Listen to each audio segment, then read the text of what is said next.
할렐루야. 일산수목음 영산교회 주일 3부 예배에 나오신 한 분 한 분을 사랑하고 또 환영합니다. 우리의 모든 목마름은 하나님께로부터 해결될 줄 믿습니다. 우리가 그 믿음을 가지고 나아갈 때에 하나님의 영광만을 위해 하나님의 영광을 바라보며 살 줄도 믿습니다. 우리 그 전심을 다하여 하나님을 위해 찬양하며 나아가겠습니다.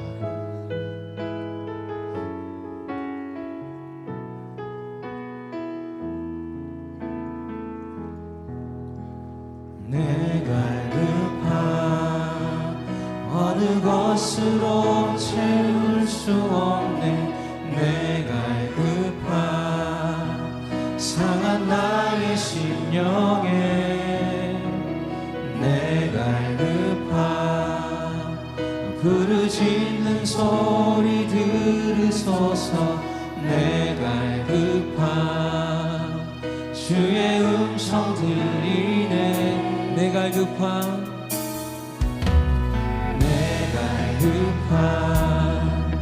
어느 것으로 채울 수 없네. 내가 급한 상한 나의 심령에 내가 급한 부르짖는 소리 들으소서. 내가 급한 주의 음성 들리네.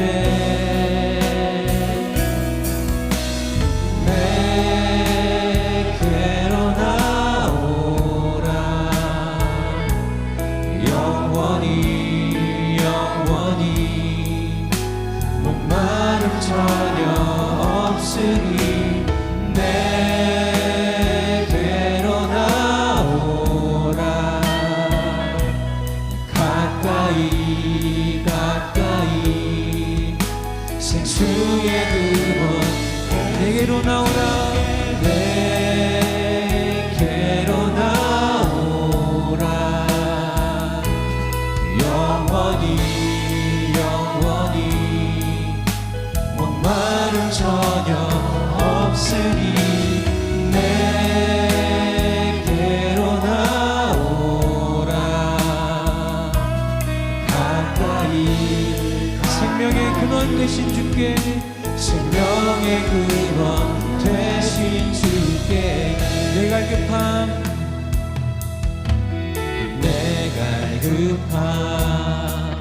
어느 것으로 채울 수 없네. 내가 급한 상한 나의 심령에 내가 급한 부르짖는 소리 들으소서. 내가 급한 주의 다시 한 번 더 나의 갈급함. 내가 급한 어느 것으로 채울 수 없네. 내가 급한 상한 나의 심령에 내가 급한 부르짖는 소리 들으소서. 내가 급한 주의 음성 들리네.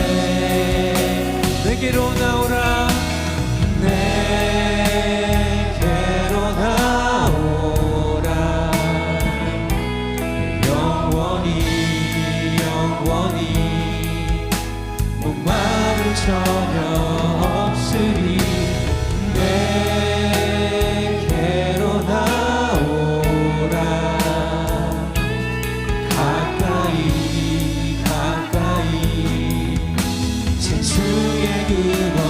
내게로 나오라. 내게로 나오라. 영원히 목마름 전혀 없으니. 내게로 나오라. 가까이 생명의 근원 되신 주께, 생명의 근원. 다시 한번 내게로 나오라. 영원히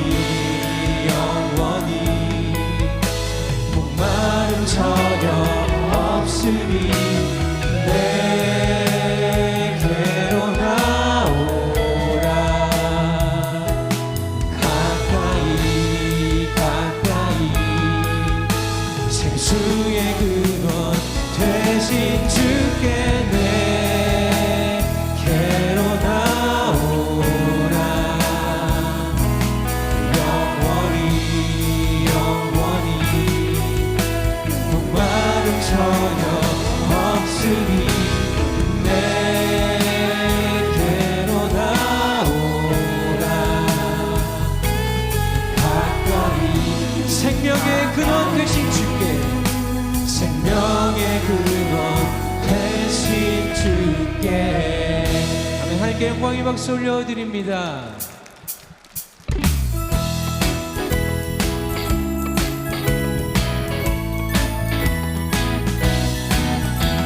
목마른 내 영혼 주가 이미 허락한 그 귀한 영생수 주여 갈망합니다.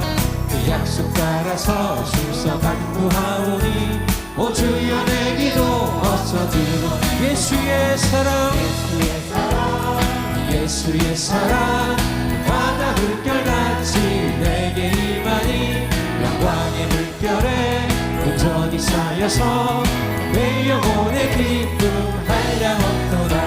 주 내게 약속한 금비 내려주시려 은혜의 저물음 건너편에 떠올라 그 귀한 징조가 내게 밝히 보이니 나 힘을 다하여 주께 간구합니다.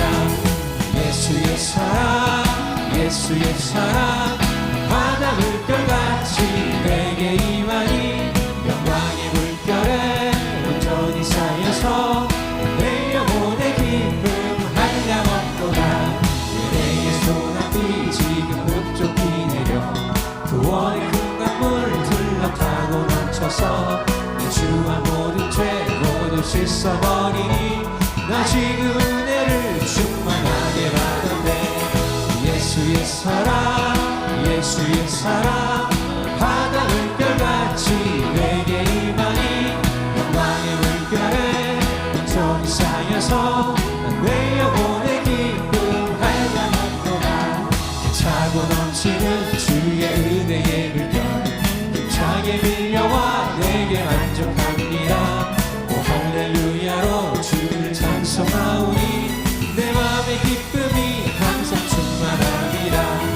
예수의 사랑 예수의 사랑 바다 물결같이 내게 임하니 영광의 물결에 온전히 쌓여서 내 영혼 예수의 사랑 예수의 사랑 예수의 사랑 바다 물결같이 내게 임하니 영광의 물결에 온전히 쌓여서 내 영혼 주와 같이 길 가는 것 주와 같이 길 가는 것 즐거운 일 아닌가. 우리 주님 걸어가신 발자취를 밟겠네. 한 걸음 한 걸음 주 예수와 함께 날마다 날마다 우리 걸어가리. 어린아이 같은 우리 미련하고 약하나 주의 손에 이끌리어 생명길로 가겠네. 한 걸음 한 걸음 주 예수와 함께 날마다 날마다 우리 걸어가리. 꽃이 피는 들판이나 험한 골짜기라도 주와 같이 가겠네. 한 걸음 한 걸음 주 예수와 함께 날마다 날마다 우리 걸어가리. 옛 선지자의 똑같이 우리들도 천국에 올라갈 때까지 주와 같이 걷겠네. 한 걸음 한 걸음 주 예수와 함께 날마다 날마다 우리가 다시 한번 한 걸음 한 걸음 한 걸음 한 걸음 주 예수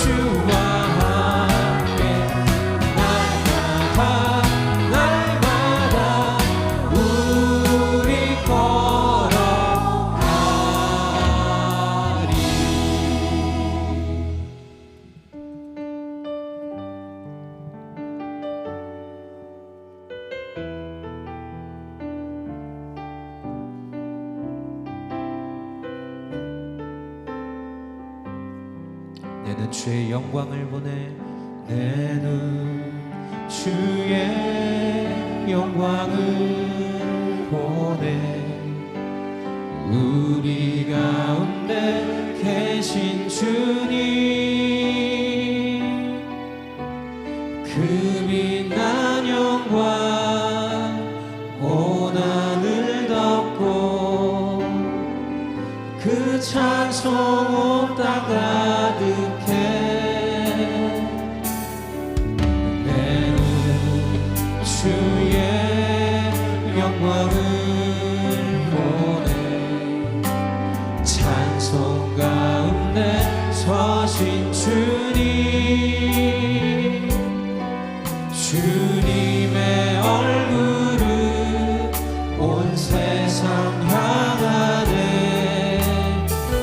권능의 발을 드셨네. 주의 영광 이곳에 가득해. 우린 선해 주님과 함께 찬양하며 우리는 전진하리. 모든 열방 주 볼 때까지 내 눈 주의 영광을 보내. 내 눈 주의 영광을 보내. 우리 가운데 계신 주님, 그 빛난 영광 온 하늘 덮고 그 찬송 온 땅 가득해. 내 눈 주의 영광을 보내. 찬송 가운데 서신 주님, 주님의 얼굴을 온 세상 향하네. 권능의 발을 드셨네. 주의 영광 이곳에 가득해. 우리 선해 주님과 함께 찬양하며 우리는 전진하리. 모든 열방 주 볼 때까지 주의 영광 이곳에, 주의 영광 이곳에 가득해. 우리 선해 주님과 함께 찬양하며 우리는 전진하리. 모든 열방 주 볼 때 하늘 아버지 우리를 새롭게 하사. 하늘 아버지 우리 새롭게 하사. 열방 중에서 주를 섬기게 하소서.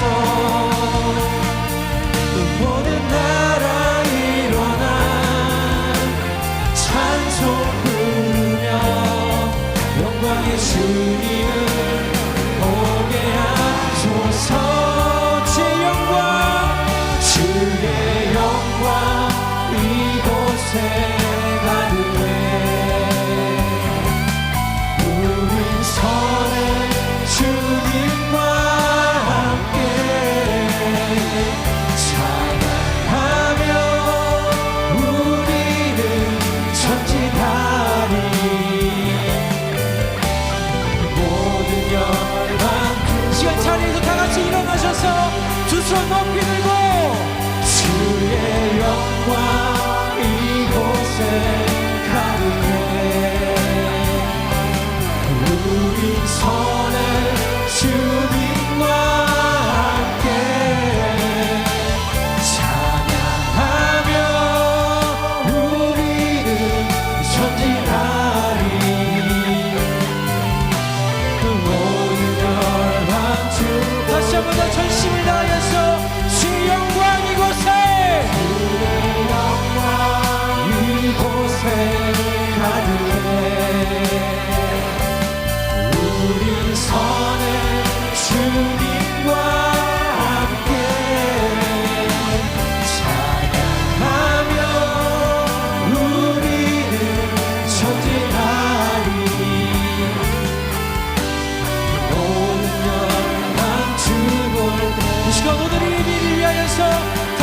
일어나서 합창하시고 통성으로 기도합니다.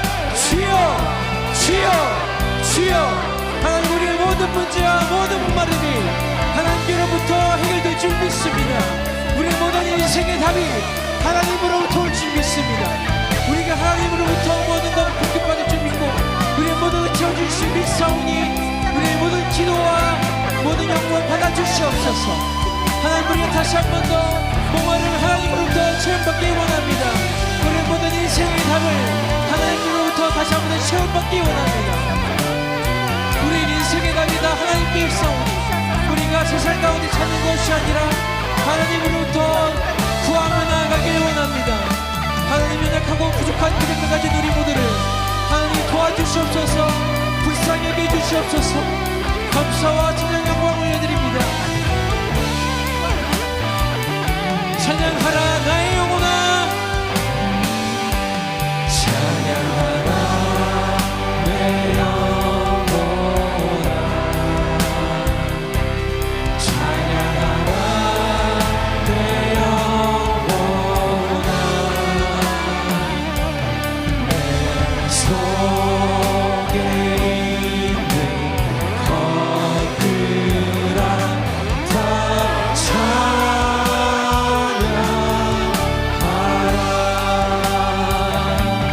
감사하라 내 영혼아, 감사하라 내 영혼아. 내 속에 있는 것들아 다 감사하라. 기뻐하라 나의 영혼아, 기뻐하라 내 영혼아, 기뻐하라 내 영혼아.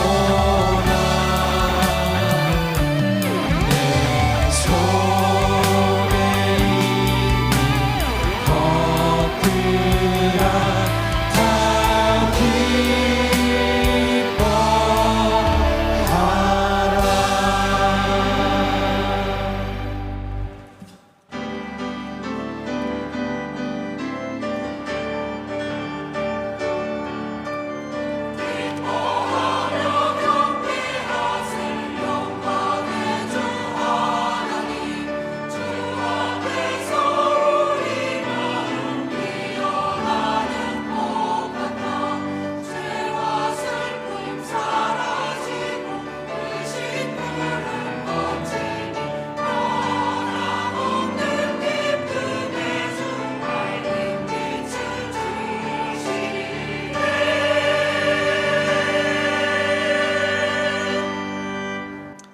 하나님은 영이시니 예배하는 자가 영과 진리로 예배할지니라.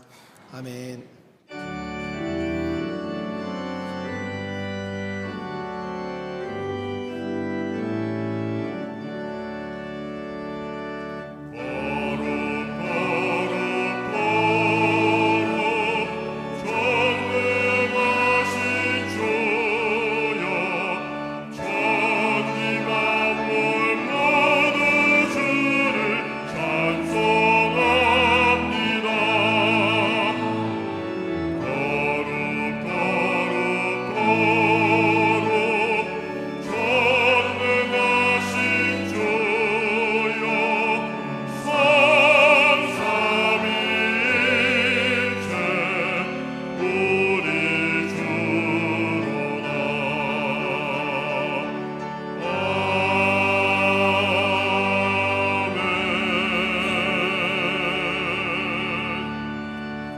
전능하사 천지를 만드신 하나님 아버지를 내가 믿사오며 그 외아들 우리 주 예수 그리스도를 믿사오니 이는 성령으로 잉태하사 동정녀 마리아에게 나시고 본디오 빌라도에게 고난을 받으사 십자가에 못 박혀 죽으시고 장사한 지 사흘 만에 죽은 자 가운데서 다시 살아나시며 하늘에 오르사 전능하신 하나님 우편에 앉아 계시다가 거기로부터 산 자와 죽은 자를 심판하러 오시리라.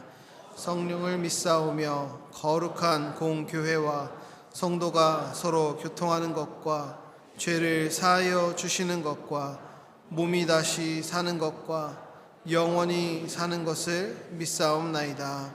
아멘.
우리의 요새시며 산성이 되시는 하나님 아버지, 아침 햇살이 신선함을 더하는 4월의 마지막 주일, 주님을 사모하는 마음으로 예배하게 하시니 감사합니다.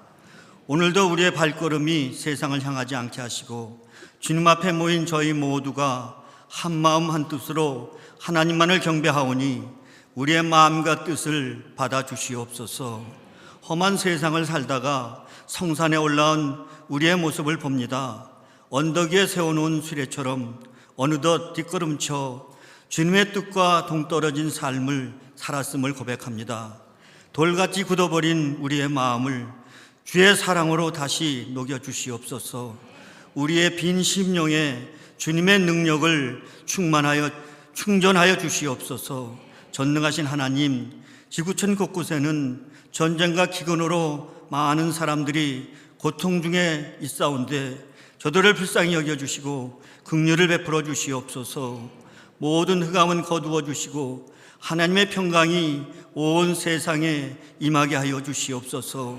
남북의 한민족인 이 땅에도 공의로우신 하나님의 정의가 온 땅을 덮도록 하여 주시고 악의 권세가 쫓겨가게 하여 주시옵소서. 원망과 시비가 사라지게 하시고 위선의 허물들이 벗겨질 수 있도록 축복하여 주시옵소서. 우리 순복음 영상교회가 힘들고 어려운 때일수록 고난 가운데서 주님의 뜻을 담아내기에 힘쓰는 교회 되게 하여 주시옵소서. 이 시대에 교회를 향한 주님의 요청이 무엇인지 분별할 수 있게 하시고 주님의 형상을 더욱 분명하게 드러낼 수 있는 소망의 이유가 넘쳐나는 교회로 축복하여 주시옵소서. 강신호 담임 목사님 늘 주님 말씀 속에 거하게 하시고 그 말씀대로 실천할 수 있는 저희들로 삼아 주시옵소서. 모든 교역자님들과 전 성도가 몸된 이 교회를 더욱 사랑할 수 있도록 하시고 교회의 각 기관들을 주님의 오른팔로 강하게 붙드시기를 원합니다. 하나님 나라를 세워가는데 능동적으로 더욱 힘써 활발하게 움직일 수 있는 선교하는 선교적인 주님이 세우신 아름다운 교회 되게 하여 주시옵소서. 이 시간 담임 목사님을 통해 전해주실 하나님의 말씀을 기대합니다. 주님의 음성을 들을 수 있도록 영적인 귀를 열어주시고 주님의 말씀을 새겨 넣을 수 있도록 마음의 문을 열어주시옵소서.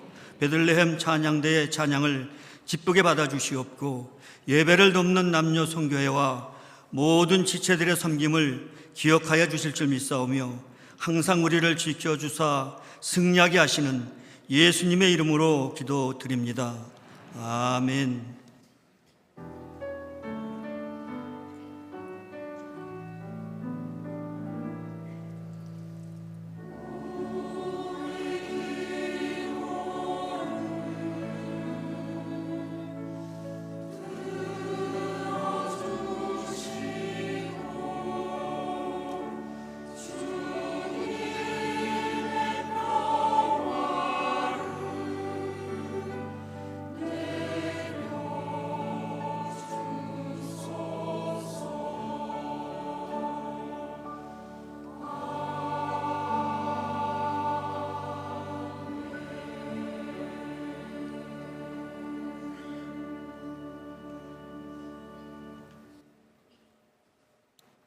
오늘 은혜 받으실 하나님의 말씀은 고린도후서 1장 24절에서 고린도후서 2장 4절 말씀입니다. 고린도후서 1장 24절에서 고린도후서 2장 4절 말씀을 다 같이 봉독하시겠습니다. 우리가 너희 믿음을 주관하려는 것이 아니요 오직 너희 기쁨을 돕는 자가 되려 함이니 이는 너희가 믿음에 섰음이라. 내가 다시는 너희에게 근심 중에 나아가지 아니하기로 스스로 결심하였노니 내가 너희를 근심하게 한다면 내가 근심하게 한 자밖에 나를 기쁘게 할 자가 누구냐. 내가 이같이 쓴 것은 내가 갈 때에 마땅히 나를 기쁘게 할 자로부터 도리어 근심을 얻을까 염려하며 또 너희 모두에 대한 나의 기쁨이 너희 모두의 기쁨인 줄을 확신함이로다. 내가 마음에 큰 눌림과 걱정이 있어 많은 눈물로 너희에게 썼노니 이는 너희로 근심하게 하려 한 것이 아니요 오직 내가 너희를 향하여 넘치는 사랑이 있음을 너희로 알게 하려 함이라. 아멘.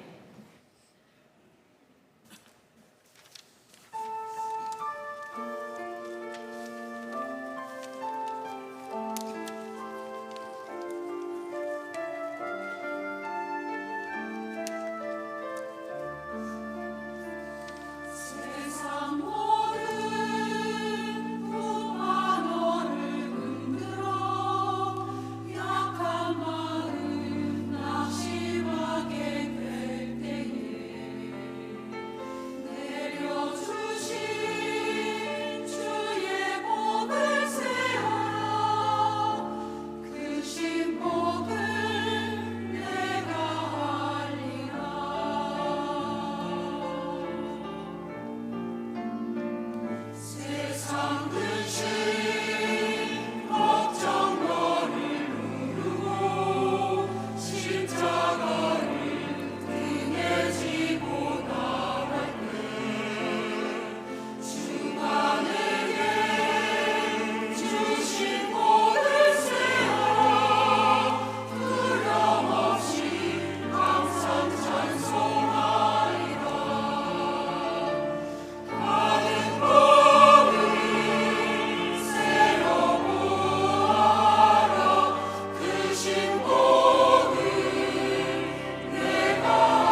베들레헴 찬양대의 은혜로운 성가에 감사를 드립니다. 전후 좌우에 계신 분들과 함께 인사 나누겠습니다. 예수님의 이름으로 사랑합니다. 말씀의 제목을 함께 따라해 주시길 바랍니다. 사랑해야 합니다. 사랑해야 합니다. 종교개혁을 일으켰던 마틴 루터는 훌륭한 설교자의 자질에 대해서 9가지를 이야기했습니다. 첫 번째, 체계적인 가르침. 두 번째, 유머와 재치. 세 번째, 뛰어난 언변. 네 번째, 좋은 목소리. 제가 여기서 걸려요. 다섯 번째, 탁월한 기억력. 여섯 번째, 설교를 마칠 때를 아는 지혜. 일곱 번째, 내용의 완전한 숙지.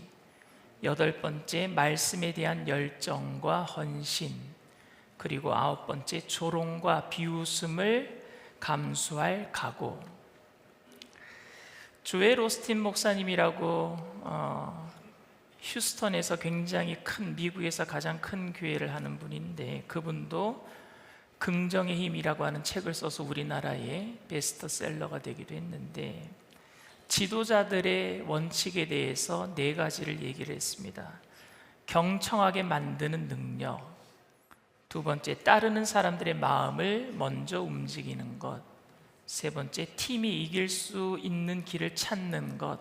그리고 네 번째, 남들이 보지 못하는 것을 먼저 보는 것. 이게 리더자의 가지고 있을 자질이라고 얘기를 했습니다. 그러나 여러분, 이런 원칙들은 틀리지는 않아요. 정말 맞는 말입니다. 그러나 설교자가 이런 자질들을 갖추어야 하는 궁극적인 이유가 결국 교회의 성장에 맞추어져 있다는 사실이 저를 좀 불편하게 만들어요.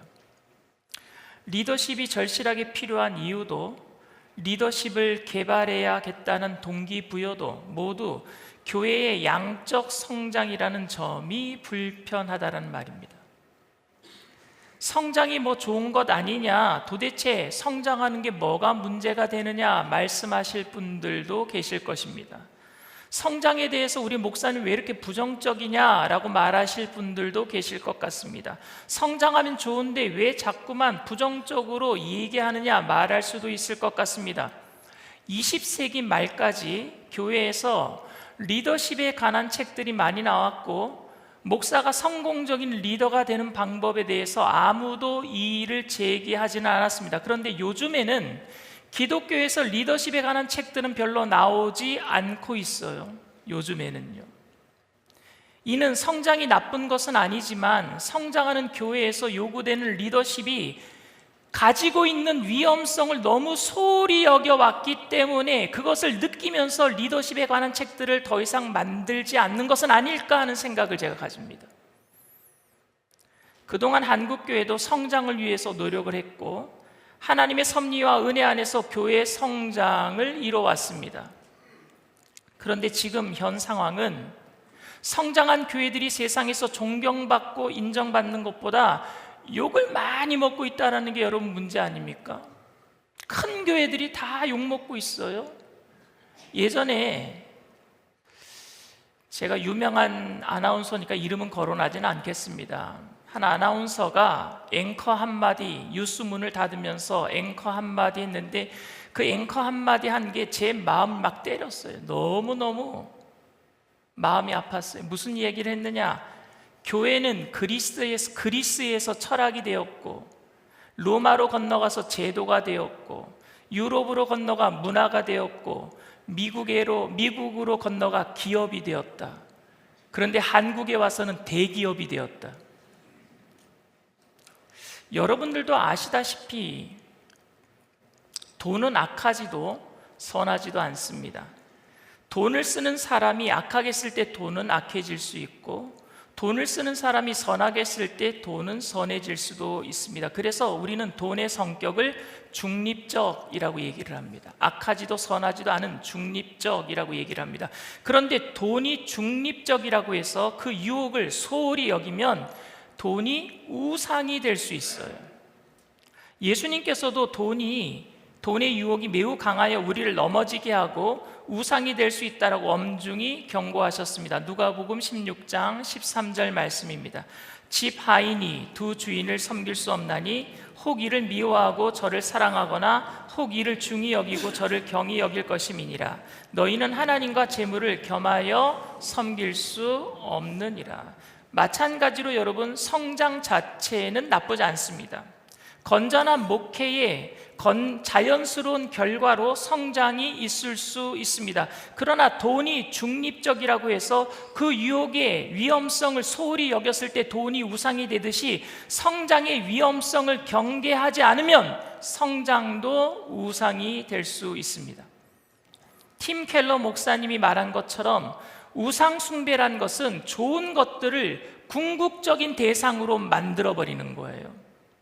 교회 성장, 풍족한 재정, 인적, 물적 자원 모두 필요하고 중요한 것이지만 이것들이 목회자에게 있어서 가장 중요한 위치가 되면 이건 우상 숭배가 되는 거예요. 좋은 것들이지만 하나님 위치에 갖다 두면 이게 우상이 되는 거죠.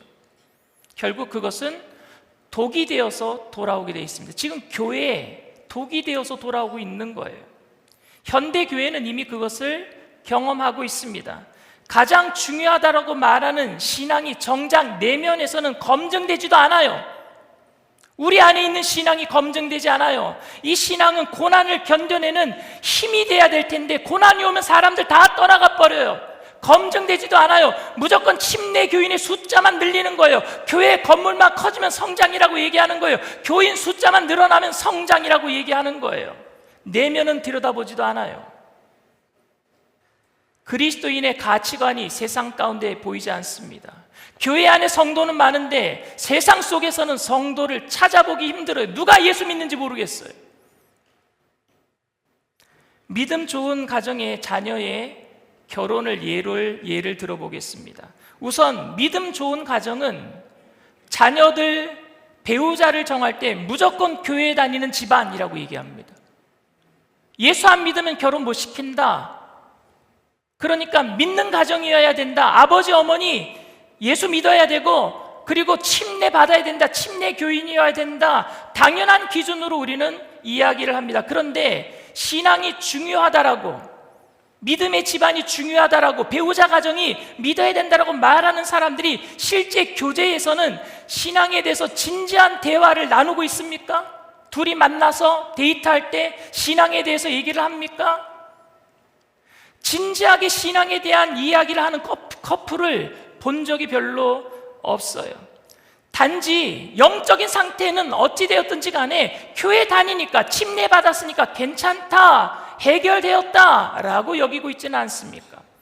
신앙이 가장 중요하다고 말하지만 깊은 관심에서 비롯된 반복된 확인과 훈련이 없으면 본인 스스로도 속일 수밖에 없고 이미 교회에 다닌다는 것만으로 내면의 깊은 신앙심에 대해서는 확인하지 않는 소홀함과 무관심을 합리화시키고 있는 거예요. 삶의 모습에서 크리스찬의 가치관이 별로 보이지 않습니다. 그럼에도 크게 상관하지 않아요. 교회에 다니는지 확인했으니까요. 그러니까 결혼하면 그만이에요. 교회를 나오는 줄 알고 사귀었는데 교회 잘 다니는 청년이라 그래서 그냥 교회 다니는 줄 알고 사귀었는데 나중에 알고 봤더니 여호와 증인이었다라는 말을 이민 목회할 때 한 자매로부터 들은 적이 있어요. 정말 조심해야 할 것은 교회 이름을 사용하고 있는 이단인 신천지, 통일교, 하나님의 교회 말고도 정말 교회와 똑같은데 이상한 단체들이 지금 얼마나 많은 줄 아십니까? 그러니까 교회 다닌다라고 괜찮다라고 생각하고 교제를 허락하고 결혼까지 했는데 이단이라고 나중에 판명 나 보십시오. 우리는 눈에 보이는 것만 신경 쓰는 것 같아요. 근데 보이지 않는 내면에 정말 중요한 것들은 신경을 안 쓰는 것 같습니다. 신앙생활의 본질이 뭐라고 생각합니까? 성장이요? 교회가 커지는 거요? 여러분들이 복 받는 거요? 눈에 보이는 가시적인 현상이요? 오늘 사도 바울은 신앙생활의 본질에 대해서 얘기를 하고 있어요. 오늘 고린도 교회에 바울은 마음 아픈 편지를 보냈어요. 고린도 후서 쓰기 전에. 근데 그 편지는 지금 분실이 돼서 대충 내용을 고린도 후서를 통해서 우리는 유추해서 알아볼 수는 있습니다. 신랄한 편지를 적었어요. 왜? 바울에 대해서 거짓 교사들이 들어와서 바울을 욕하고, 그리고 그 거짓 교사들에게 넘어간 많은 사람들이 있었기 때문에 고린도 교회가 지금 갈등에 휩싸여 있습니다. 일부 교인들은 사도 바울을 끝까지 지지했지만 일부는 반대해서 그가 전한 복음까지도 가짜라고 얘기하고, 혹시 이단 아니냐, 잘못된 사람 아니냐, 추천서도 없는 무자격자 아니냐 욕하기 시작했습니다. 그런데 바울이 정작 속상했던 것은 바울을 공격했던 사람들 때문에 속상했던 것이 아니라 오히려 바울을 아끼고 지지하면서도 교회를 어지럽히는 사람들 앞에서 침묵하는 교인들 때문에 바울은 섭섭했어요. 바울은 속상한 마음으로 교인들을 향해서 신랄한 비판의 편지를 썼습니다. 내가 그동안 당신들에게 어떻게 했는데 이런 일 가운데서 아무 말도 하지 않고 어떻게 나를 변호해 주지도 않느냐, 실망감을 표현했을 수도 있고, 이번에 내가 고린도에 가면은 나도 가만히 있지 않겠다, 관계를 정리할 것 같은 비장한 결심을 편지에 말했을 수도 있습니다. 그런데 이런 편지의 내용을 받고 가장 마음 아파할 사람은 누구일까요? 바울을 대적했던 원수 같은 사람들은 그가 그런 편지를 쓰든지 말든지 마음 아파하지 않아요. 누가 마음 아파하느냐? 바울을 그래도 지지하고 사랑하는 사람들이 마음 아파할 거 아니겠습니까? 그래서 바울도 그 편지를 보내고 곧장 후회합니다. 내가 괜한 소리 했구나. 우리들도 섭섭한 마음으로 사랑하는 사람들에게 서운함을 드러내거나 야단친 이후에 후회한 경험이 한두 번들은 다 있을 것 같습니다. 자녀들에게 잘 되라고 한 말이라도 야단치고 나면은요, 마음이 쓰이고 괜히 불편해져요. 자녀들에게. 교인들에게 목사가 서운한 말을 전할 때가 있습니다. 저는 아직까지 서운한 말을 한 적은 없어요. 근데 새벽 예배 때 성도들 많이 안 나온다고 새벽 예배에 나온 사람들한테 서운한 얘기 다 해버립니다. 그런데 그 서운한 얘기는 누가 들어야 될 말이에요? 안 나오는 사람들이 들어야 되잖아요. 그러니까 나와 있는 사람들이 다 들어요. 그리고 나와 있는 사람들이 괜히 죄송합니다 목사님 이럽니다. 그러니 괜한 말 했구나 목사가, 이런 생각이 든다라는 거예요. 바울도 지금 회개해야 될 사람이 회개해야 되는데 바울을 사랑하는 사람들이 그 편지를 읽고 회개를 했대요. 그러니까 바울의 마음이 너무 아픈 거예요. 바울은 실망스러운 편지를 쓰고 난 다음에 마음이 너무 힘들었어요. 자기가 괜히 이런 말을 썼구나. 고린도 교인들이 그런데 그 편지를 받고 회개했다라는 소식을 듣고 안도했습니다. 그가 아끼던 사람들을 야단쳤는데 그들이 마음 상하지 않고 돌이켜 회개했다라는 사실이 바울은 너무 기쁘고 안심했어요. 그래서 바울은 고린도 교인들을 향해서 넘치는 사랑을 고백하면서 편지를 썼고, 그 편지가 바로 고린도 후서예요. 고린도 전서와 고린도 후서 사이에 신랄한 비판을 보내는 편지가 한 장 있었는데 그건 없어졌는데, 그 다음에 그 편지 때문에 바울을 사랑했던 사람들이 돌아섰다고 하니까, 그래서 바울이 사랑을 고백한 편지가 고린도 후서입니다. 고린도 후서 2장 4절 말씀 읽겠습니다. 내가 마음에 큰 눌림과 걱정이 있어 많은 눈물로 너희에게 썼노니 이는 너희로 근심하게 하려 한 것이 아니요 오직 내가 너희를 향하여 넘치는 사랑이 있음을 너희로 알게 하려 함이라. 눈물로 너희에게 썼대요. 신랄한 편지를 눈물로 썼대요. 그리고 넘치는 사랑으로 편지를 쓰고 눈물로 편지를 보냈었어요. 고린도 후서 전에. 그런데 그들이 잘못했다고 하니까, 사실 바울을 욕하는 사람들이 잘못했다고 해야 되는데 바울을 사랑했던 사람들이, 고린도 교인들 중에 남아있던 사람들이 잘못했다고 하니까, 내가 그 편지 보낼 때 사실 눈물로 쓴 거야, 비판하려고 쓴 게 아니라 눈물로 쓴 거야, 사랑함으로 쓴 거야 라고 말하고 있습니다. 바울이 사실은 고린도 교인들에게 오해받을 때에 여러 가지 오해를 많이 받았어요. 신랄하게 비판한 그 글도 오해를 받았을 뿐더러 또 오해를 받았던 것이, 목회자가 한 입으로 두 말한 거예요.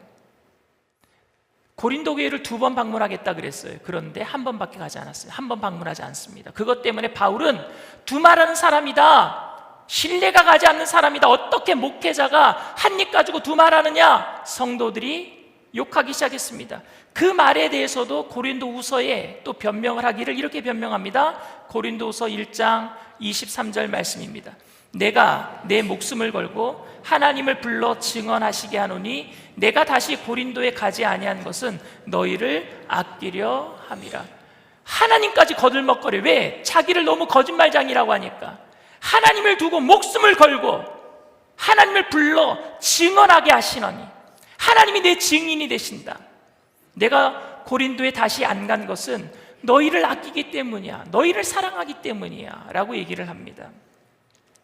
바울이 고린도 교회에 2번 안 간 것은 두려움 때문도 아니었고 자신의 편의 때문도 아니었습니다. 이미 믿음으로 굳게 서 있는 교인들의 판단을 존중하고 격한 감정 상태에서 그들을 찾아가서 상처를 줄 수 있잖아요. 여러분, 화가 날 때는 피하는 게 좋아요. 화날 때는 서로 말 안 하는 게 좋습니다. 바울도 지금 마음이 많이 상해 있는 상황에서 고린도를 방문했다가 격한 상태에서 자기를 사랑하는 사람들에게 상처 줄까 봐 가지 않았다, 사랑 때문에 가지 않았다 라고 얘기하고, 이거 하나님이 증인 되신다 라고 얘기를 하고 있어요. 그리고 고린도후서 1장 24절에 또 이렇게 얘기를 합니다. 우리가 너희 믿음을 주관하려는 것이 아니요 오직 너희 기쁨을 돕는 자가 되려 함이니 이는 너희가 믿음에 섰음이라. 이 말은 많은 교인들이 이미 믿음에 다 서 있는 자이므로 그들의 믿음에 간섭하거나 참견하기보다는 스스로 판단하고 결정할 수 있도록 돕기 위해 가지 않고 내가 참았다. 내가 가서 윽박지르면은 혹시 내 뜻에 억지로 이끌려오는 사람이 있을 수도 있는데 너희들 스스로 다 판단할 수 있는 사람이니까 그 판단을 너희 스스로 할 수 있도록 돕기 위해서 내가 가지 않았다, 이렇게 얘기를 합니다. 사도 바울은 신랄하게 편지를 쓴 것에 대해서도 마음이 편치 않았고 2번 방문하겠다고 했다가 1번밖에 가지 못한 것도 마음이 편치 않았습니다. 여러분, 무엇이 옳은 일일까요? 2번 다 방문하는 것이 옳았을까요? 아니면 후회할 편지를 쓰지도 않은 것이 더 옳았을까요? 저는 잘 모르겠습니다. 사도 바울도 자신의 행동이 다 옳았다라고 말하는 것도 아니고 자신이 지금 편지 쓴 것이 자기가 한 말들이 다 옳았다라고 말하고 있는 것도 아닙니다. 사도 바울은 지금 자기의 목회의 노하우를 말하고 있는 게 아니에요. 감정이 격해 있을 때는 사람 안 만나는 게 더 좋겠다라고 말하고 있는 것도 아니고 하나님께서 편지를 쓰라고 할 때 편지를 써야 된다, 격한 감정으로 신랄한 비판으로 편지 쓴 것은 잘못된 것이다, 이런 노하우를 전하려고 하는 것도 아닙니다. 바울은 지금 진심으로 고린도 교인들을 사랑하고 아끼고 있다는 말을 하고 싶었던 거예요. 어떤 상황 속에서도 신랄하게 편지를 쓸 때에도 바울은 고린도 교인들을 사랑하고 있었고 2번 가기로 했다가 1번밖에 가지 못하고 1번 안 갔을 때에도 바울은 그들을 사랑했기 때문에 안 갔다.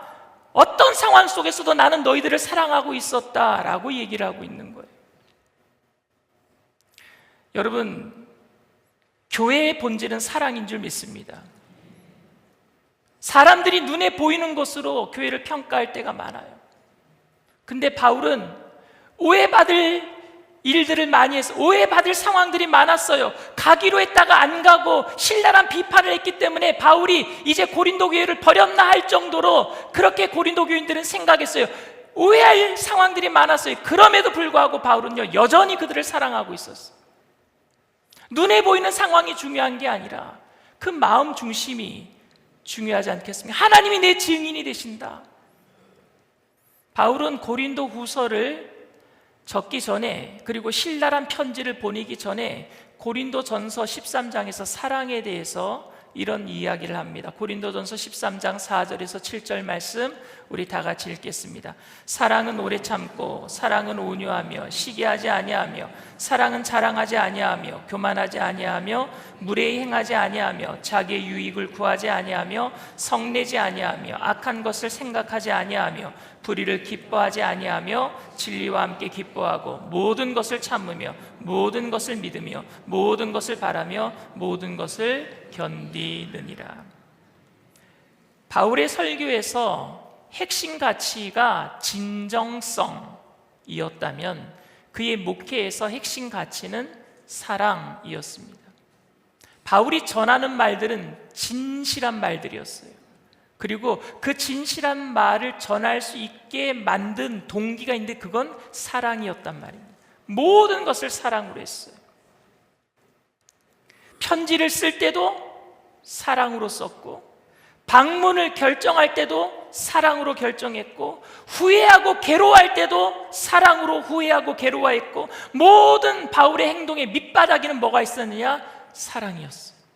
누구를요? 고린도 교인들을 사랑하는 마음이요. 오늘 이 바울의 이 사랑 때문에 우리가 도전을 좀 받아야 될 것 같습니다. 사랑에 대해서 제가 여러분들에게 3가지 도전을 주려고 합니다. 첫 번째, 우리는 모든 일을 사랑으로 해야 합니다. 모든 일을요. 어떻게 사랑해야 될지 방법을 잘 모르지요. 그래도 사랑으로 해야 합니다. 처음에 아이를 키우는 부모님들, 첫 아기를 키우는 부모님들은요, 시행착오가 많아요. 첫 아기이기 때문에. 그리고 요즘은요 7살만 되더라도 말 안 들어요.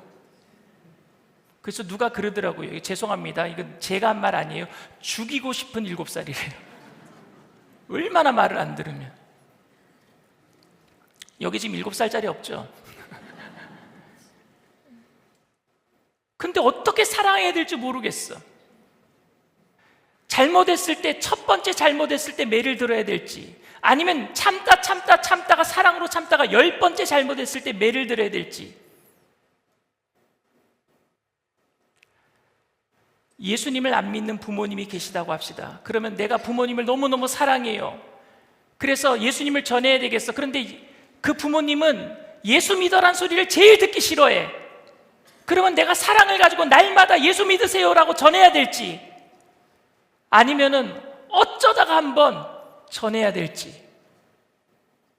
여러분, 사랑은 근데 방법론도 아니고 사랑은 기술이 아니라 사랑은 예술이에요.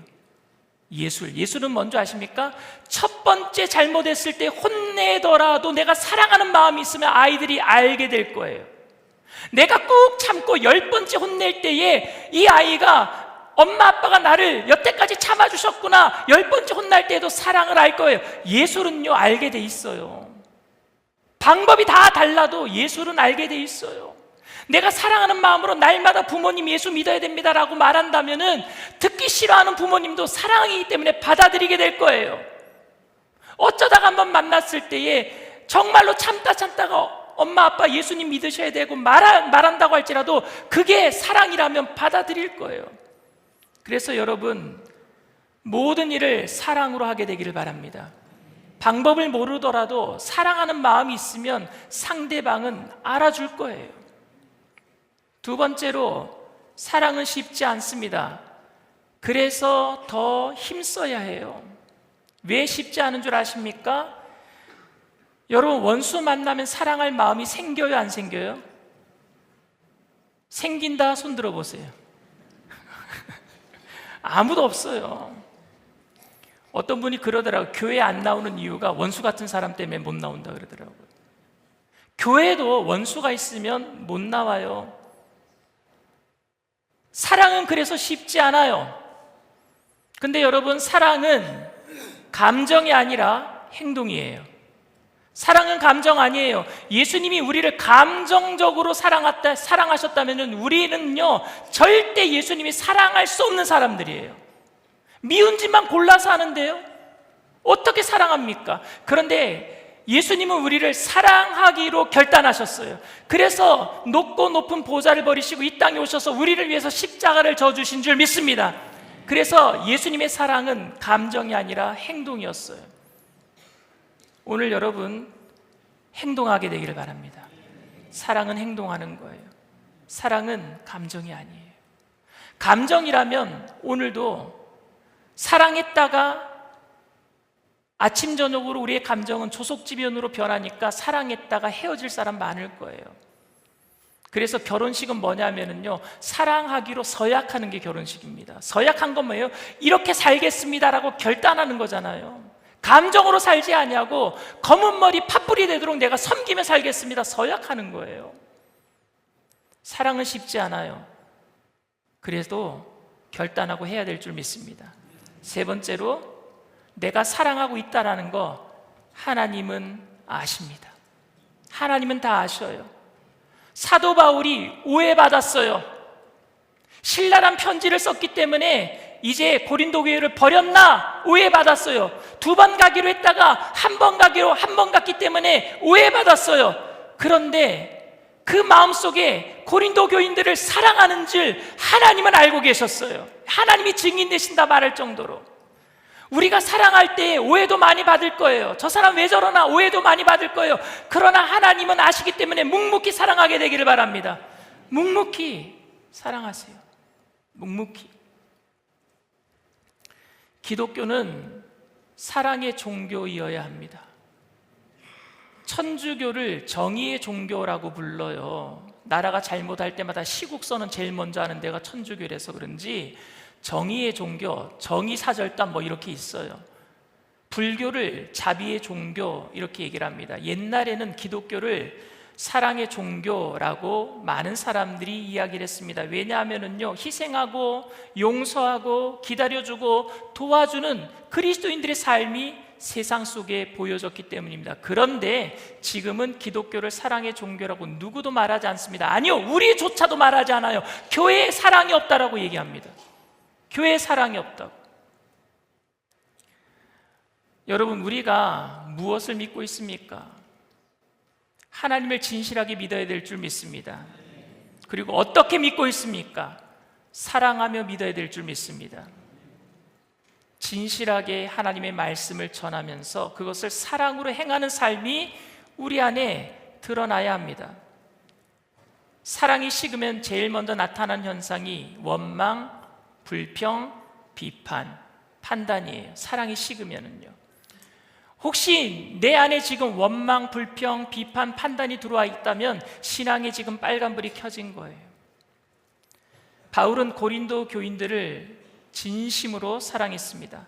방법에서 실수하고 감정이 앞서기도 했고 편지를 보내고 후회하기도 했습니다. 그러나 그 모든 과정에서 그 마음속 깊은 곳에서는 언제든지 그 교인들을 먼저 생각하는 사랑이 있었습니다. 이 사랑에 대해서 사도 요한이 이런 얘기를 해요. 사도 요한을 다른 말로 사랑의 사도라고 얘기합니다. 원래 사도 요한의 별명이 있었어요. 우레의 아들이라고. 사마리아 사람들이 예수님을 거부할 때에 예수님에게 능력이 많은 거 아니까 예수님 천둥 번개를 쳐서 저 사마리아 사람들 다 죽여버리세요. 정말 성격이 급한 사람이 사도 요한, 그래서 우레의 아들이라고 별명을 붙여줬어요. 그런데 그가 사랑의 사도가 되었습니다. 사랑의 사도가 되어서 예수님을 정말로 마음에 사랑의 예수님으로 만난 이후에 그가 요한일서 4장 10절에 이런 얘기를 합니다. 사랑은 여기 있으니 우리가 하나님을 사랑한 것이 아니요 하나님이 우리를 사랑하사 우리 죄를 속하기 위하여 화목제물로 그 아들을 보내셨습니다. 사랑의 근거가 누구에게 있다고요? 예수님께 있다고요. 여러분 사랑하십시오. 그런데 그 근거가 내게 있는 게 아니라 그 힘이 누구에게로부터 와야 돼요? 예수님으로부터 와야 합니다. 사랑하는 성도 여러분, 눈에 보이는 성장, 교회 건물 이거 다 아닙니다. 우리 안에 정말 사랑이 있느냐, 그게 교회가 교회되게 만드는 거예요. 우리가 사랑할 수 있는 근거는 우리 안에 있지 않습니다. 우리를 먼저 사랑하신 그리스도의 은혜가 우리에게 그 사랑할 수 있는 근거가 되는 줄 믿습니다. 그 사랑 때문에 우리들도 예수님을 사랑할 수 있고, 그리고 교회를 사랑할 수 있고, 이웃을 사랑할 수 있고, 원수까지 사랑할 수 있게 될 줄 믿습니다. 우리는 어떻게 사랑해야 될지 잘 알지 못합니다. 그러나 분명한 것은 우리가 사랑해야 된다라는 거예요. 그게 기독교의 핵심 가치입니다. 기독교는 사랑의 종교입니다.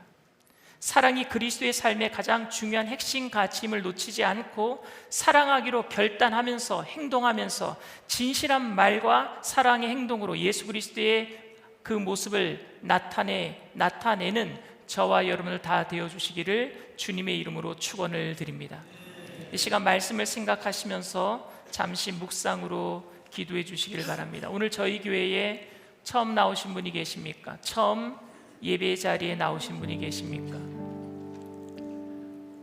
예수님께서 여러분들을 너무너무 사랑하셔서 어머니 뱃속에 생기기도 전에 여러분들을 택하셨어요. 그 사랑을 깨달아지는 게 믿음이에요. 그리고 그 믿음으로 우리는 구원을 받습니다. 오늘 여러분들을 이 자리에 불러주신 분은 바로 예수님이시고, 여러분들이 예수님을 만날 수 있도록 계획하신 분은 하나님 아버지시고, 예수님이 핏값으로 여러분들을 값주고 사신 것을 끝까지 구원의 완성을 이루어 주시는 분은 우리 성령님이십니다. 삼위일체 하나님의 신비가 우리 구원 안에 다 이루어져 있어요. 그게 믿어지는 게 기적이고, 그 기적이 바로 영원한 생명으로 천국 가게 만드는 거예요. 세상의 모든 종교는 여러분들에게 무엇인가 해야 된다라고 말을 하지만, 하나님은 우리에게 아무것도 할 게 없다, 내가 다 너희들을 위해서 계획하고 핏값으로 너를 샀고 천국까지 너를 인도해 줄 거야, 완전한 구원을 주님은 우리에게 선물로 주시는 줄 믿습니다. 그 선물은 그저 믿음으로 받기만 하면 되는 거예요. 그리고 그 믿음으로 받을 때에 하나님의 사랑이 깨달아지기 때문에 그 사랑으로 사람들을 사랑할 수 있는 삶을 살아가게 될 줄 믿습니다. 나도 오늘 예수 그리스도를 믿고 내 삶이 변화되고 내 가정이 변화되고, 그리고 내가 만나는 사람들에게 선한 영향력을 미치며 살아갈 수 있는 믿음의 사람 되기를 원합니다 하시는 분들은 그 자리에서 일어나 주시길 바랍니다. 인터넷상에서 TV상에서도 처음 예배를 드리는 분이 계시다면 믿음을 가지고 그 자리에서 일어나 주시길 바랍니다. 믿음으로 일어나신 분들은 제가 하는 기도를 따라해 주시길 바랍니다. 하나님 아버지, 저는 죄인입니다. 어디에서 와서 왜 살며 어디로 가는지 알지 못하고 방황하며 살았습니다. 저의 죄를 위하여 십자가에서 죽으시고 부활하신 예수님을 제 구주로 모셔드립니다. 저는 하나님의 자녀가 되었습니다. 지금부터 영원토록 주님과 함께 살겠습니다. 예수님의 이름으로 기도드립니다. 아멘. 할렐루야. 여러분들을 진심으로 축복하고 환영합니다. 예, 아버지 사랑 내가 노래에 찬양하겠습니다.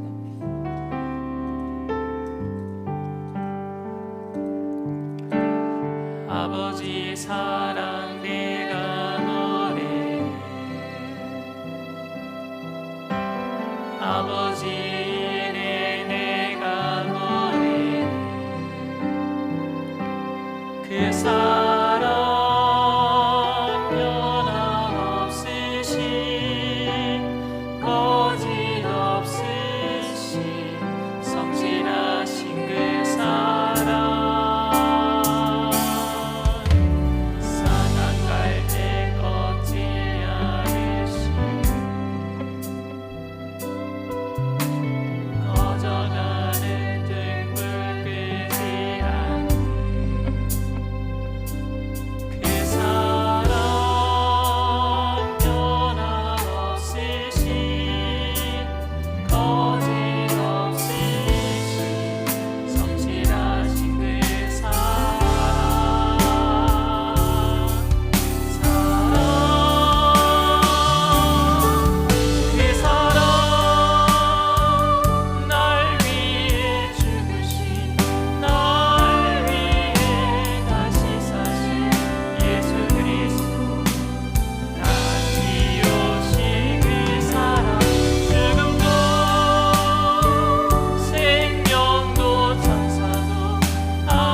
아버지 사랑 내가 노래해.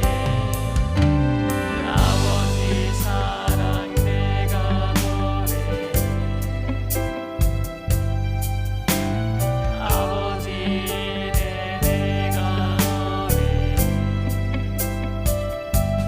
그 사랑 변함없으신 거짓없으신 성실하신 그 사랑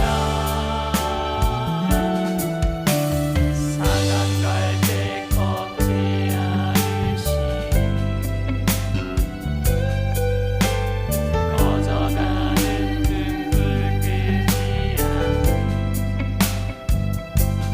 그 사랑 변함없으신 거짓없으신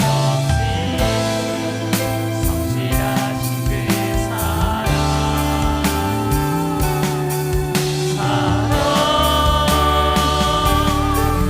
그 사랑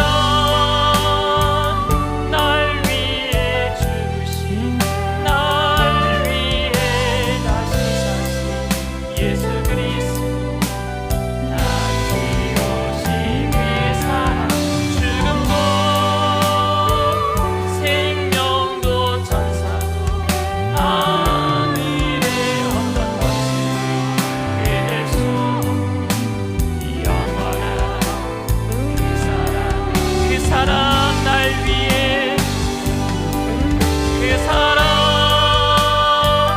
날 위해 주신 날 위해 다시 사신 예수 그리스도 다시 오신 그 사랑 죽음도 생명도 천사도 하늘의 어떤 것을 그댈 수 영원한 그 사랑 예수. 사랑의 성격을 아까 제가 고린도전서 13장 4절부터 7절까지 읽었는데 마지막에 사랑의 성격이 뭐냐? 오래 참는 거예요. 사랑은 오래 참고 견딘다 이렇게 얘기를 합니다. 여러분 우리가 오래 참는 거는 기다린다라는 거 얘기를 하잖아요. 기다리는 거는요 한 대상을 향하여 초점을 맞출 수 있게 돼요. 기다리면 한 대상을 기다리는 거죠. 그럼 그 대상에게 초점이 맞춰져요. 그 사람만 바라보게 됩니다. 기다림의 다른 이름이 그래서 사랑이에요. 왜 하나님은 우리를 광야 같은 이 세상길에 이렇게 고난 속에 있게 하실까요? 광야에는요 광야의 특징이 있습니다. 너무 단순해요. 일상의 반복이에요. 일어나면은 회사 갔다가 퇴근하면 또 자야 되고 반복이에요. 단순해요. 그리고 광야의 특징이 뭐냐? 인스턴트 같은 즉각적인 응답이 없습니다. 기다려야 돼요. 근데 우리는 다른 것에 신경 쓰느라고 정말 기다릴 분을 안 쳐다보고 다른 것에 신경 쓰고 다 빼앗겨 버려요. 그건 사랑이 아니에요. 빼앗겨 버리는 것은. 기다린다는 것은 주님께 초점을 맞추는 거예요. 그래서 광야는 이 세상은요 예수님 오시는 그 기다림을 배우는 겁니다. 배우는 곳이에요. 하나님만 온전히 바라보게 배우는 곳이 오늘날 이 광야 생활입니다.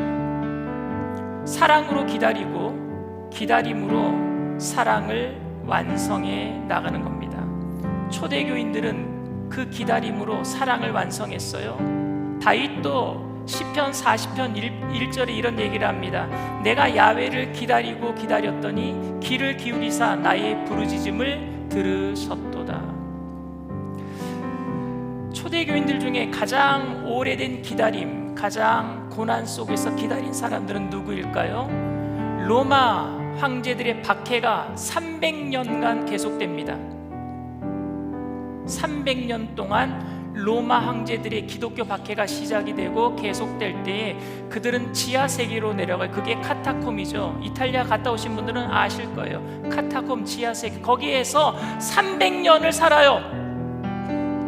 당시에 한 세대가 60년이었으니까 5세대가 살은 거예요. 300년을. 그러니까 그곳에서 태어나서 그곳에서 죽은 사람들, 햇볕을 보지 못한 사람들이 태반이었어요. 거기 안에 벽화가 있어요. 수염이 없는 예수님, 왠지 아십니까? 햇빛을 못 보니까 자기 몸에 털이 안 나요. 그러니까 예수님도 털이 없을 거라고 생각하고 수염이 없는 예수님을 그려놨어요. 그리고 벽화에 사슴들이 많이 그려져 있어요. 왠지 아십니까? 목마른 사슴이 시냇물을 찾듯이 우리가 주님을 기다립니다. 주님을 갈망하는 그림들이에요. 그리고 거기에 이런 글귀가 적혀 있습니다. 우리는 서로 사랑함으로 천국을 경험합니다. 그 지하 세계에서 아무것도 없는 쾌쾌한 곰팡이 냄새 나는 곳에서 우리는 서로 사랑함으로 천국을 경험합니다. 천국 가야지만 천국을 느끼는 것이 아니라 이 땅 가운데서 사랑할 때 이 광야 같은 삶 속에서도 천국은 이미 임한 줄 믿습니다. 그게 사랑이잖아요. 그게 예수 믿는 사람들이고 그게 교회 아닙니까? 그런데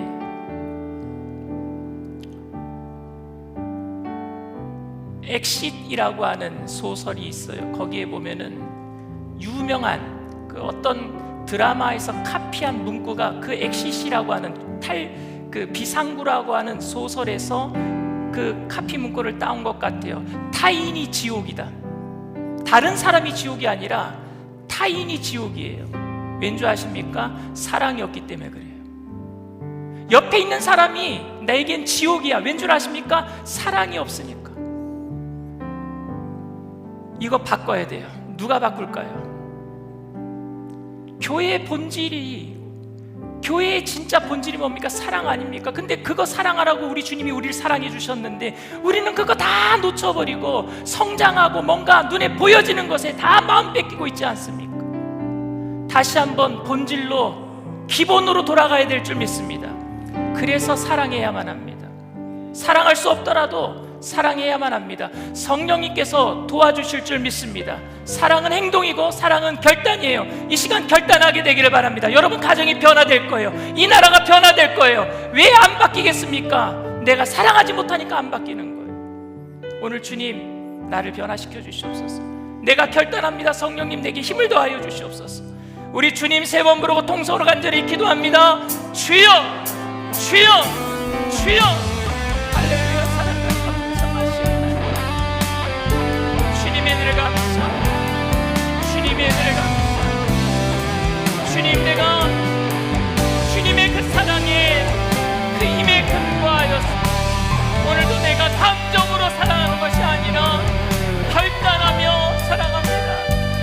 하나님, 주님이 우리를 사랑하신 것처럼 주님이 아시고 하나님, 주님께서 오늘도 우리를 먼저 사랑해 주셨습니다. 모든 일에 하나님, 어떤 노하우가 아닌 내 사랑하는 마음을 가지고 끝까지 사랑할 수 있도록 하나님 기다리며 사랑합니다. 견뎌낼 수 있도록 하나님 우리의 삶을 책임져 주시옵소서. 하나님, 우리 삶 가운데 주님을 바라볼 때에 주님의 사랑이 내 가운데 넘쳐나게 하여 주시옵소서. 우리의 삶이, 우리의 가정이, 이 나라가 주님의 사랑으로 변화되게 하여 주시옵소서. 변화되게 하여 주시옵소서. 변화되게 하여 주시옵소서. 성령님 환영하고 인정하고 모셔드리고 싸우니 바람같이 불같이 생수같이 임하여 주시옵소서. 주님을 지합니다. 주님 바라봅니다. 주님 기다립니다. 주님을 기다리고 기다렸더니 주님 마침내 주님 우리 마음에 하나님 응답 주시며 기쁨을 주시는 줄 믿습니다. 이 땅 가운데 하나님의 천국이 임하게 될 줄 믿습니다. 우리 가정에 예수 그리스도의 천국이 임하게 될 줄 믿습니다. 주님 성령으로 충만히 있게 하여 주시옵소서. 오직 주님만 의지하고 주님만 바라봅니다. 주님만 따라갑니다.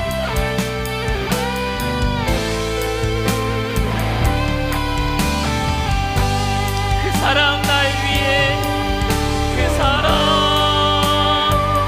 날 위해, 날 위해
믿음은 가슴이 아픈 곳이 있으신 분은 믿음을 가지고 아픈 곳에 손을 얹으시길 바랍니다.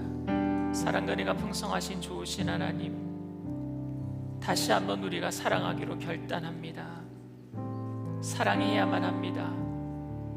그 사랑의 근거는 주님이 우리를 먼저 사랑하심이 있음을 우리가 압니다.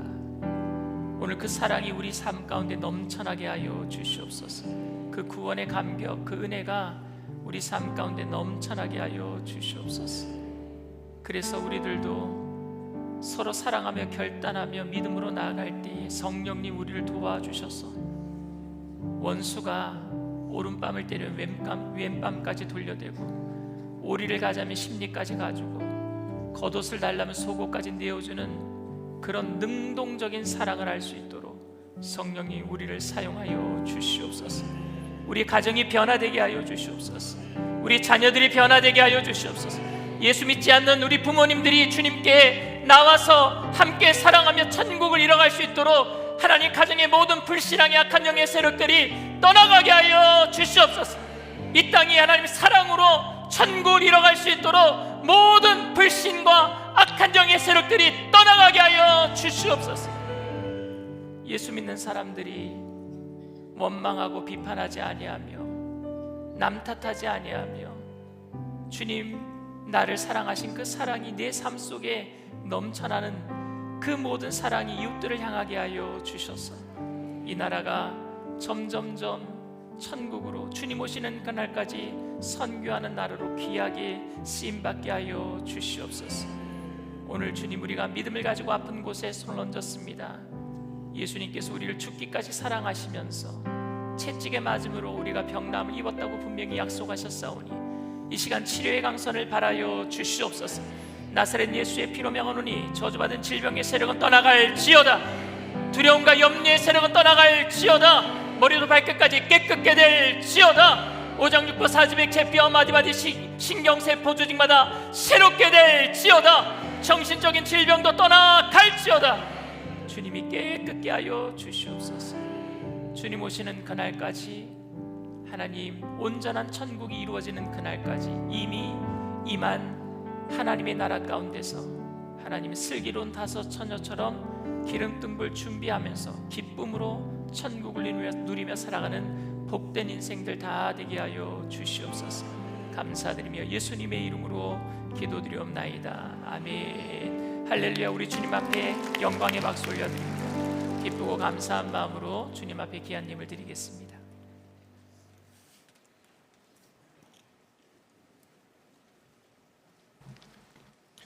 좋으신 하나님의 은혜와 사랑에 감사드립니다.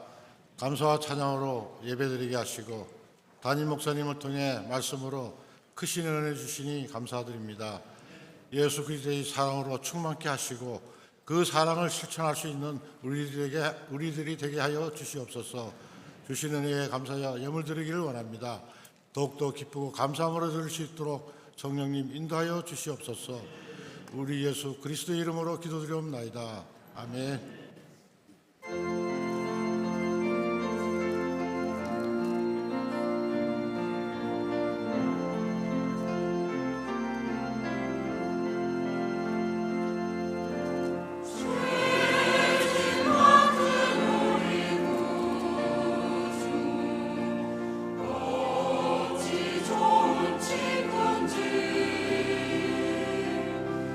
걱정 근심 무거워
오늘 결신한 분들을 위한 새가족 환영회가 대성전 입구 맞은편 새가족 환영회실에서 있습니다. 다음 주일은 성찬주일입니다. 대속의 은혜 감사하는 마음으로 성찬에 참여하시기 바랍니다. 5월 가정의 달을 맞아 선교하는 교회라는 주제로 그림 전시회를 개최해야 합니다. 제출된 모든 그림은 본관 1층 로비에 전시되고 심사를 통해 선정된 수상작은 선교사님들에게 기념 카드로 전달됩니다. 성도님들의 적극적인 참여와 관심을 부탁드립니다. 2026년 권사수련회가 4월 27일 월요일부터 28일 화요일까지 교회 및 제천 청풍명월에서 있습니다. 자세한 사항은 주보를 참고해 주시기 바랍니다. 선교연합회 사회복지 선교회 바자회가 오늘부터 5월 3일까지 본교회 1층 입구에서 있습니다. 선교연합회 체육선교회 둘레길 탐방이 5월 9일 토요일 진천 초평호에서 있습니다.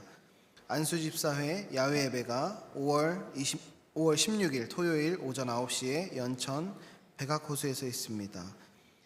2026년 재직 접수가 5월 24일까지 있습니다. 주님의 마음을 기쁘시게 해드리는 충성된 일꾼이 세워질 수 있도록 기도해 주시기 바랍니다.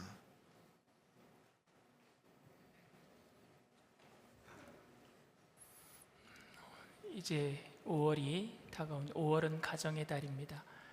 선교사님들도 많이 들어오시지만 제가 한 달 동안에 전에도 말씀드렸다시피 난임 불임 가정을 위해서 제가 기도해 드리려고 합니다. 성경에 보면은 아브라함의 아내 사라도 그랬고 야곱의 아내 라헬도 그랬고 그리고 사무엘을 낳은 한나도 거기에 보면은요 하나님이 그들을 생각하사 태의 문을 여셨다 그래요. 태의 문은 하나님이 여시는 거예요. 우리가 사랑으로 기도하고 기다리면 하나님의 때에 하나님이 생명을 주실 줄 믿습니다.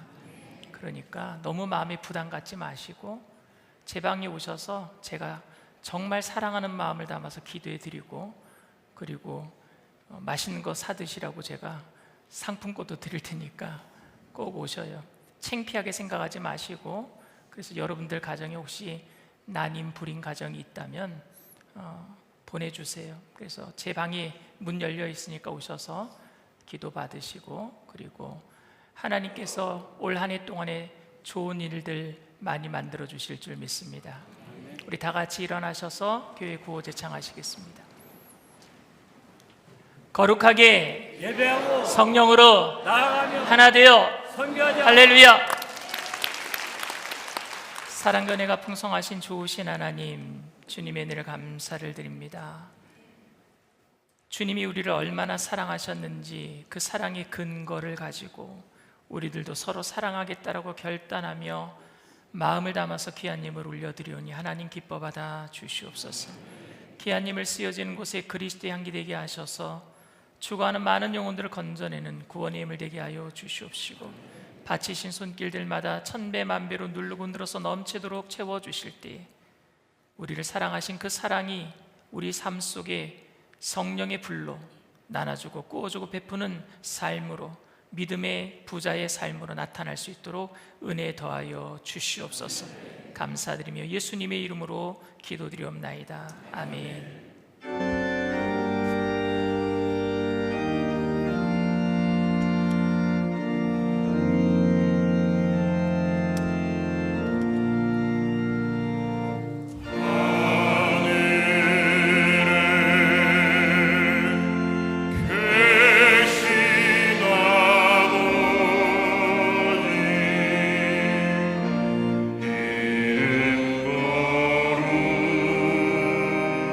아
우리 주 예수 그리스도의 무한하신 은혜와 아버지 하나님의 영원하신 극진하신 사랑하심과 부회사 성령님 내주교통 충만하시고 위로하시는 축복이 광야 같은 이 세상 길 속에서 주님만을 기다리며 주님만을 바라보며 주님께 얻은 그 사랑으로 서로 사랑하며 천국을 경험하며 천국 가는 그날까지 기쁨으로 살아가기로 결단하는 믿음의 백성들, 개인, 가정, 사업, 직장, 자녀, 학업생활, 범사 전체 위에 지금으로부터 영원토록 함께 하실지어다.